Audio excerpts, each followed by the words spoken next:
लोग प्राणायाम करते हैं। योग और प्राणायाम के साधक स्वामी रामदेव देश विदेश में आम और खास को योग से निरोग रहने का मंत्र समझाते रहे योग गुरु ने न जाने कितनी हस्तियों को अनुलोम विलोम कराया। अपने योग ज्ञान और प्राणायाम की शक्ति से न जाने कितने लोगों की सोच बदल देने वाले स्वामी रामदेव अब नए मिशन पर हैं। ये पहली भ्रष्टाचार की मांग के बाद दूसरी भ्रष्टाचार के खिलाफ जनता में अलग जगाने और सरकार से शीर्षासन कराने का वो मिशन जिसकी डगर बाबा रामदेव के जीवन सफर से भी ज्यादा टेढ़ी मेढ़ी, ज्यादा रफ्तीली है। 14 महीने बाद रामलीला मैदान से बाबा रामदेव की हुंकार एक बार फिर से सुनाई पड़ रही है। अभी तक लोगों को अपनी सेहत सुधारने के लिए अनुलोम विलोम का आसन सिखाने वाले बाबा रामदेव अब जनता को अनशन और आंदोलन का आसन सिखा रहे हैं। उनके समर्थक ये कहते हैं कि ये देश में सुशासन के लिए एक स्वामी का हठयोग है, लेकिन जो लोग बाबा रामदेव को बचपन से जानते हैं वो ये भी अच्छी तरह से जानते हैं कि ये भी एक हट ही था जिसने महेंद्रगढ़ जिले के अलीपुर गांव के रामकिशन यादव को रामदेव बना दिया। हरा सोना उगलने वाली हरियाणा की धरती से ही शुरू हुई थी एक सामान्य बालक रामकिशन यादव के स्वामी रामदेव बनने की यात्रा। हरियाणा के महेंद्रगढ़ जिले के अलीपुर गांव में रामनिवास यादव और गुलाब देवी ने जब 1965 में जन्मे अपने बेटे का नाम रामकिशन यादव रखा, तब उन्हें भी अंदाजा नहीं था कि एक दिन उनके बेटे का नाम, पहचान और मुकाम सब कुछ बदल जाएगा। कि आपका बेटा इतना बड़ा नाम करेगा, इतना पॉपुलर हो जाएगा देश दुनिया में। सोचा था तभी तो होगा। जो अच्छा काम करेगा तो अच्छा ही होगा, उसमें गलत कौन करेगा। बचपन से ही था आपको कि इतना बड़ा हो जाएंगे बाबा रामदेव? बचपन से नहीं था तो अब तो हो गया।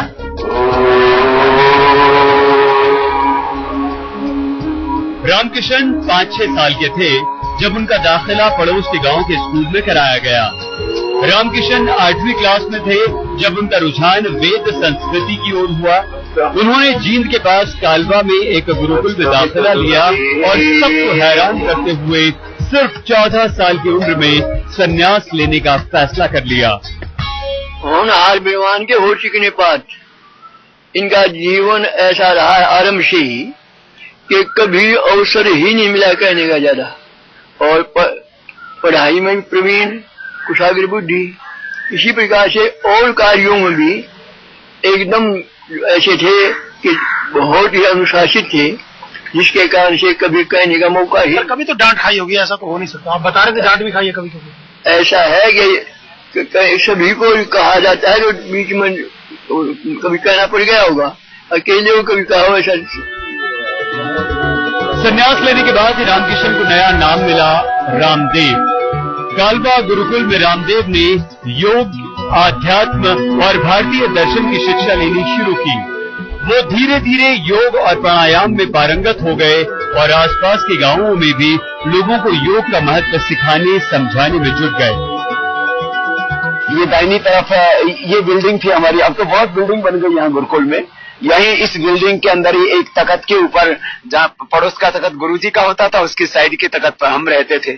बस जो हमारी गुरु शिष्य परंपरा है उससे हमने शिक्षा पाई, और मेरा प्रारब्ध और भगवान का विधान जहाँ जहाँ मुझे लेके गया वहाँ मैं पहुँच गया। मुझे तो पता भी नहीं था आज तक यहाँ गुरुकुल में भी पहुँच जाएगा। इस योग गुरु ने जिंद जिले के कलवा गुरुकुल से योग और अध्यात्म का अध्ययन किया, लेकिन मंजिल कहीं और ही इनका इंतजार कर रही थी, और इस मंजिल का रास्ता दिखाया अरविंदो घोष की किताब योगिक साधना ने। कालवा गुरुकुल में मिली शिक्षा और दीक्षा का विस्तार करने के लिए स्वामी रामदेव हरिद्वार चले आए। यहाँ उन्हें गुरु के रूप में मिले स्वामी शंकर देव। हरिद्वार में स्वामी रामदेव ने खुद को योग और प्राणायाम के साधक के रूप में पूरी तरह से समर्पित कर दिया। वो गुरुकुल में योग और प्राणायाम पर वैदिक साहित्य का अध्ययन करते, फिर हिमालय के कंदराओं में जाकर उनका अभ्यास। 30 साल की उम्र होते होते स्वामी रामदेव योग और प्राणायाम की हर विधा में गुरु बन चुके थे। हरियाणा के रामकिशन संन्यास लेकर बाबा रामदेव बन गए। घर गृहस्थी का बाना त्याग कर उन्होंने पहले सफेद और फिर गेरुआ लिबास लपेट लिए, लेकिन एक बात उन्हें परेशान कर रही थी, और वो ये कि योग और प्राणायाम की इस कठिन साधना से आखिर हासिल क्या होगा। वो समाज बदलना चाहते थे और इसीलिए उन्होंने हरिद्वार के पतंजलि योग पीठ से एक नई सफर की शुरुआत की। कठिन साधना से हासिल योग और प्राणायाम का ज्ञान अब संसार के हित में इस्तेमाल करना था।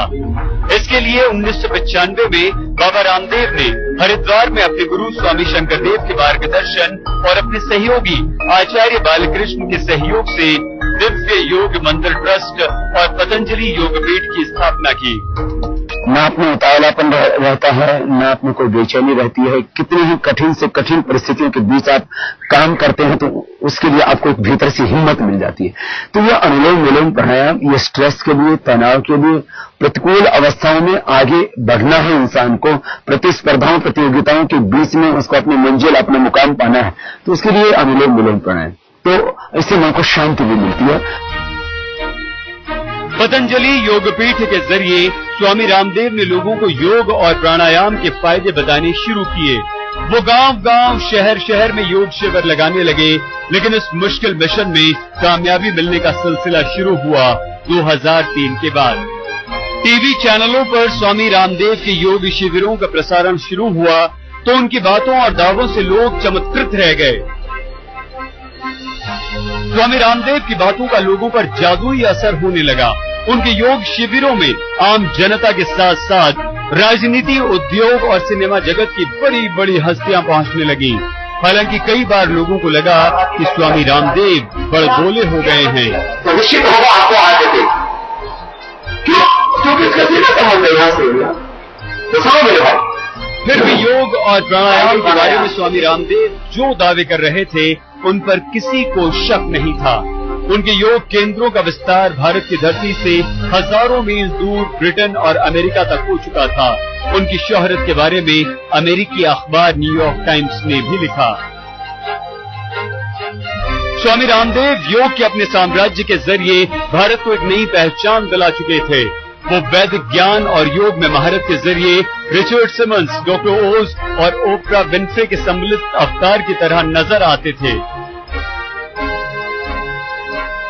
स्वामी रामदेव का दावा है कि योग, प्राणायाम और आयुर्वेद की शक्ति से असाध्य रोग भी दूर किए जा सकते हैं। उनकी बातों का असर मजहब के दायरे से परे था। देवबंद में उलेमाओं से लेकर तिब्बत के सर्वोच्च धार्मिक नेता दलाई लामा तक स्वामी रामदेव की बातों से सहमत थे। यहाँ तक कि संयुक्त राष्ट्र के पूर्व महासचिव कोफी अन्नान भी स्वामी रामदेव के कायल हो गए। योग और प्राणायाम को स्वामी रामदेव जो प्रतिष्ठा दिलाना चाहते थे, वो मिशन काफी हद तक कामयाब रहा। देश में स्वामी रामदेव के 20,000 से ज्यादा योग केंद्र खुल चुके थे। पतंजलि योगपीठ और दिव्य योग मंदिर ट्रस्ट ब्रांड में तब्दील हो चुका था और स्वामी रामदेव बन चुके थे खुद में एक बहुत बड़े ब्रांड, जिनका मूल्य लाखों करोड़ों में नहीं बल्कि अरबों खरबों में पहुंच चुका था। करो। योग के अनुलोम विलोम से निकलती और बैठती सांसों का रिश्ता तो इंसान की सेहत से होता है। इस योग ने कईयों की सेहत सुधार दी, कईयों को जीने की प्रेरणा दी, लेकिन इसी योग से दौलत की वो गंगा फूटी जिसने बाबा रामदेव को हजारों एकड़ का स्वामी बना दिया। कहते हैं बाबा रामदेव ने हरिद्वार में योग साधना की शुरुआत साइकिल की सवारी से शुरू की थी, लेकिन चंद ही सालों में योग साधना से दौलत की ऐसी बरसात हुई कि वो 11,000 करोड़ के मालिक बन गए। उनके माया लोक का ये विस्तार हैरत अंगेज है, क्योंकि लोग ये मानते हैं कि शुरुआत उन्होंने जरूर एक साइकिल पर सवार होकर की, लेकिन योग साधना का ये सफर जल्द ही लग्जरी क्रूज पर सवार होकर 7 समंदर पार पहुंच गया। महेंद्रगढ़ के अलीपुर गांव के रामकिशन यादव ने जब जींद के अपने गुरुकुल से हरिद्वार के पतंजलि योगपीठ का सफर शुरू किया, तब उन्हें भी शायद ये यकीन नहीं रहा होगा कि इस सफर की मंजिल उन्हें अपने वक्त का सबसे बड़ा योग गुरु बना देगी। बाबा रामदेव के अनुसार ही उनके हरिद्वार के पतंजलि योगपीठ और दिव्य योगी मंदिर ट्रस्ट का ही सालाना टर्नओवर 1100 करोड़ रुपए है। पूरे देश में जो योग शिविर वो लगाते हैं उससे उन्हें 50 करोड़ रुपए की आमदनी होती है। बाबा रामदेव के आश्रम में आयुर्वेदिक दवाएं भी बनती हैं जिनकी बिक्री से 50 करोड़ रुपए अलग आते हैं। किताबों और सीडी के जरिए 2 करोड़ 30 लाख रुपए की कमाई बाबा रामदेव को होती है। पुरानी कहावत है कि आम के आम और गुठलियों के दाम। रामदेव के इस योग व्यापार से न सिर्फ दौलत छप्पर फाड़ कर उन पर बरसी, बल्कि दौलत के साथ निष्ठा वाले भक्त भी बाबा के कदमों में आगे रहे।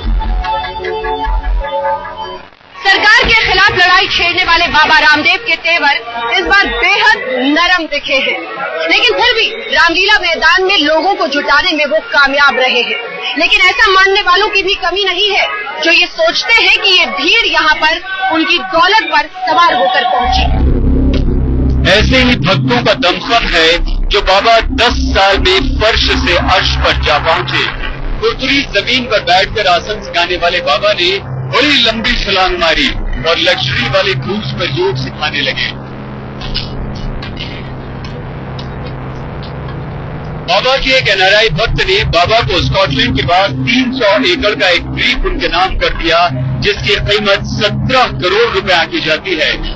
हरिद्वार में बाबा के ट्रस्ट के पास 1000 एकड़ की जमीन है, जिसकी कीमत है करीब 1115 करोड़ रुपए। हरिद्वार में ही एक फूड पार्क पे बाबा के 500 करोड़ रुपए भी लगे हुए हैं। झारखंड के एक फूड पार्क में बाबा का 40% का शेयर है, जिसके लिए उन्होंने 44 करोड़ रुपए का निवेश किया है। रामदेव के हरिद्वार स्थित पतंजलि विश्वविद्यालय की लागत 100 करोड़ रुपए आंकी जाती है।